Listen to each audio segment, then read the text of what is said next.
मैं बहुत hard working हूँ, वो लोग अपना डेडिकेशन से कर रहे होते हैं, बट उनको रिजल्ट्स क्यों नहीं मिल रहे जो वो चाहते हैं। Right. So that thing I come to know when I know more about them. मैं उनसे कई बार कुछ पर्टिकुलर इंसिडेंट्स भी पूछती हूँ कि ठीक है, आपको ऐसा क्यों लगा, आप बताइए। I actually sit and listen to them for hours, to find the gaps, and the gaps which are customized to them only. Okay. I don't sell one to all. I actually make different customized plan for different people. It has to be customised.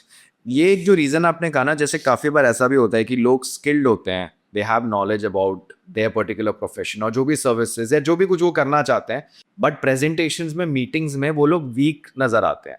Is that the reason? So being skilled is actually a invisible trait. Okay. Being visible and having presence is a visible trait, like the way you are entering in the boardroom or in a meeting, how sure you are on what you are saying. अभी आप कई बार आप start ही ऐसे करते हो, sorry to interrupt, but why you're sorry, you have earned every right to be in that room. Okay. You can start by saying, I agree to the point, but this is what I want to add in it. The way you are saying is equally important, than what you're saying, and you're thinking you are skilled is a different part. How will everyone will know that you are skilled? हर किसी को तो नहीं पता। नहीं पता होगा। आप वहाँ पे जितने कॉन्फिडेंस से खुद को प्रेजेंट करोगे, अपने जो आप पॉइंट रख रहे हो उसको जितना स्ट्रांगली रख पाओगे, उतना ज़्यादा आप लोगों को कन्विंस कर पाओगे, और एट द सेम टाइम या फिर अपने लीडरशिप पोजीशन वाले लोगों को आप ज़्यादा ट्रस्ट दिला पाओगे खुद पे। तो अगर इन सब चीज़ों को, इन पॉइंटर्स को कोई फॉलो करता है, ढंग से फॉलो करता है, इम्प्लीमेंट करता है, काफ़ी बार आपने ये भी ऑब्जर्व किया होगा कि सामने वाले बंदे के पास नॉलेज कम है बेशक, लेकिन उसको पता है मुझे इम्पैक्ट कैसे क्रिएट करना है। जिसको हम कहते हैं ना कभी कभी, जैसे ये थोड़े अलग टेक्निकल वर्ड्स हैं like aura, vibes, is that correlated? मैं थोड़ा ये समझना चाह रहा हूँ। अगर कोई इंसान है जो उतना स्किल्ड नहीं है पर वो फिर भी सक्सेसफुल है, सो उसके पीछे का कारण ये होता है कि मे बी वो कंसिस्टेंस है, कंसिस्टेंट है अपने काम। अपने काम को हर रोज कर रहा है, विजिबिलिटी हर रोज क्रिएट कर रहा है। और अगेन, जब आप कोई चीज़ कंसिस्टेंटली करते हो तो आप गलतियाँ ज़्यादा करते हो और आप अपनी गलतियों से सीखते हो।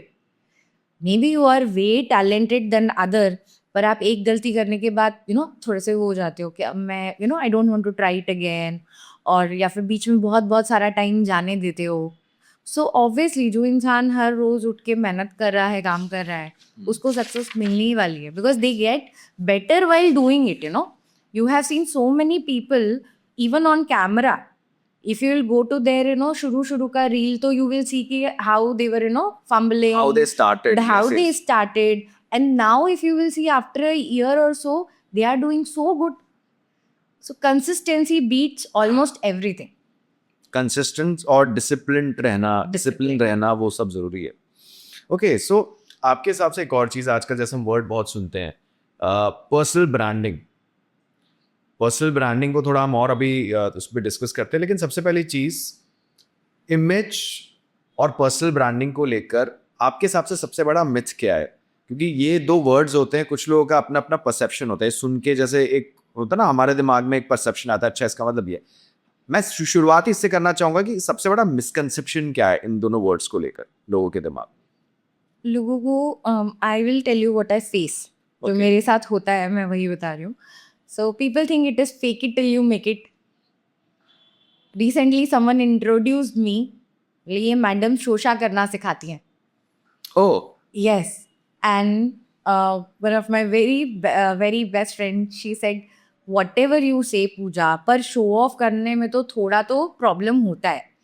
Okay, so I want to break this myth. Personal branding is not showing off, or it is not a mask. It is just you being the real you and presenting it in a strategic way. okay. उसमें कोई हम I can't fabricate the achievement of my client. but I can present them strategically so people actually know who is the real him, what he have done in his whole life, or they can connect to the real person. समझ गया. नहीं, इसमें ना काफ़ी बार ऐसा एक जैसे perception हो गया, आपने जैसे कहा ना ये शोशा करना सिखाती है लोगों का, जैसे ना सी इंटरनेट पे सबके पास अपना अपना राइट है, आप कंटेंट डाल सकते हो. मैंने कुछ दिन पहले कंटेंट देखा था, of course I will not take the name, तो उसमें ना जैसे किसी को कोई गाइड कर रहा था कि यार एक्सपेंसिव कपड़े पहनो और कॉन्फिडेंस अपने आप आ जाएगा, और लोग उससे भी कहीं ना कहीं आपको उससे कोरिलेट करते होंगे, आप बोलते भी होंगे, डायरेक्ट अपफ्रंट बोलते होंगे कि यार ये हमें ऐसे शोशा करना है, एक्सपेंसिव कपड़े पहनने को कहेगी एंड उससे जैसे हमारा कॉन्फिडेंस आएगा. Is that also kind of things you face, kind of stereotypes? I don't face that, but I can tell you what it is. So expensive clothes is equal to मेरे पास बहुत पैसा है. अगर if you are going to a place where you want to give a message that मेरे पास बहुत पैसा है, बस वो एक ही मैसेज आपको देना है, तो वहाँ पे आप ऊपर से नीचे तक ब्रांडेड चीज़ें पहन के चले जाओ, मे बी वो आपका जो क्या बोलते हैं ना वहाँ जाने का मोटिव है वो पूरा कर देगा. Otherwise styling have nothing to do with how expensive thing you are wearing and how you know which brand you are wearing. Styling is where we understand more about your personal style. You know, you wear you. That is the fashion I like to create. I don't give my clients anything they will wear and say कि आज मुझे मैं ही नहीं लग रहा हूँ. मुझे उनकी इमेज जो है वो क्या बोलते हैं ना, चेंज नहीं कर देनी है, मुझे उनकी इमेज एनहांस करनी है.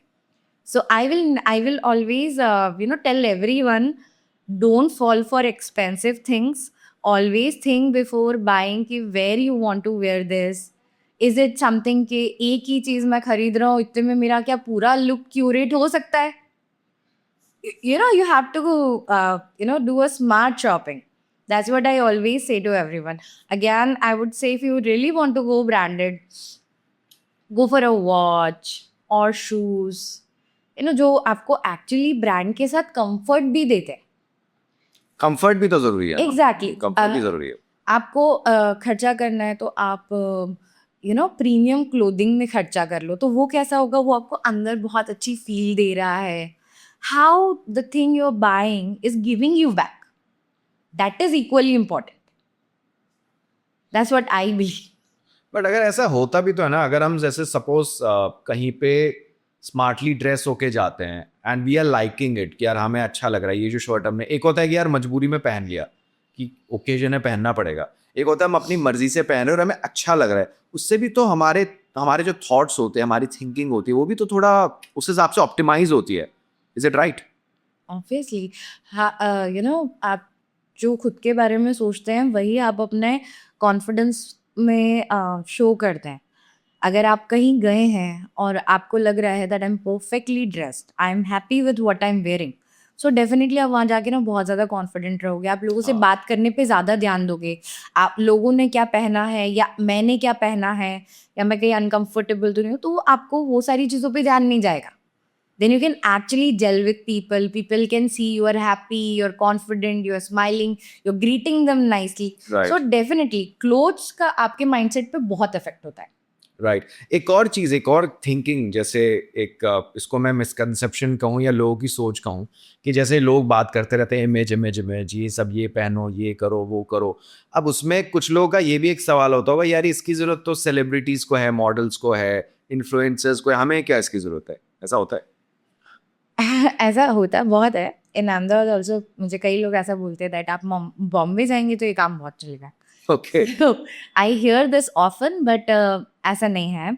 If you wear clothes, if you are in a competitive world, अगर आपको किसी भी चीज़ के पीछे का साइंस मिल रहा है तो it is a tool for you. Okay. Okay, अभी तक हम सिर्फ give me one person who don't wear clothes and go out and do their corporate job or become a CEO. Everyone wear clothes, right? Whatever they are doing, they are wearing clothes.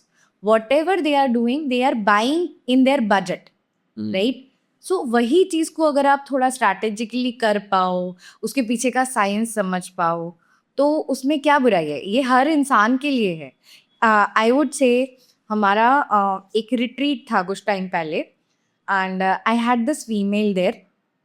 She told me, मेरे दोनों बच्चे जो हैं वो teenage हो रहे हैं अभी, और वो नहीं सुनते हैं मैटर। पूरा दिन मैं उन्हें हैंडल करती हूँ, और पूरा दिन मैं उन्हें बोलती हूँ पापा आएंगे तो he is going to discipline them, and but the problem is I feel bad कि वो मेरी क्यों नहीं सुन रहे। So I told her the science behind it. बचपन से क्या होता है, if you are a home maker, ऐसा नहीं है कि आप दिन भर काम नहीं कर रहे हो, ठीक है? आपके हस्बैंड भी काम कर रहे हैं, आप भी काम कर रहे हो। ज्यादा काम कर रहे हो आप, हाँ multitasking, हाँ, yes. एग्जैक्टली। अब फर्क क्या है इसमें कि पापा उनके क्या क्यूज देते हैं उनको।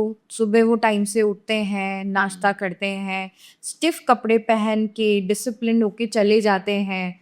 तो वो जो कपड़े पहनते हैं उससे उनको क्यों मिलता है ओके कि एवरी डे वेकअप। हमें कितने सारे क्यों मिल रहे हैं कि वो डिसिप्लिन है, वो स्ट्रिक्ट हैं, उनके पास अथॉरिटी है, राइट? तो अभी ये सारी चीज़ें हम, and I told her you don't have to do anything, just do one thing.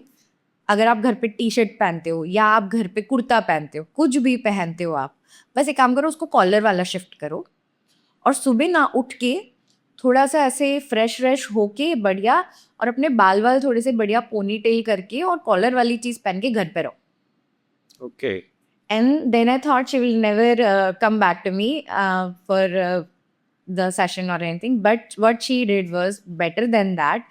After 2 months, she called me and she said, "Ma'am, that really works." Okay But because this was the only thing I was concerned, it is sorted. So I'm like, okay. So she said, "I'll call you when I have to go to some event or anything." I said, okay. But see, these इतने basic इसकी ज़रूरतें हैं जो image पूरी कर सकता है। तो क्यों फिर वो चीज़ एक बिजनेस ओनर को नहीं चाहिए, या इन्फ्लुएंसर्स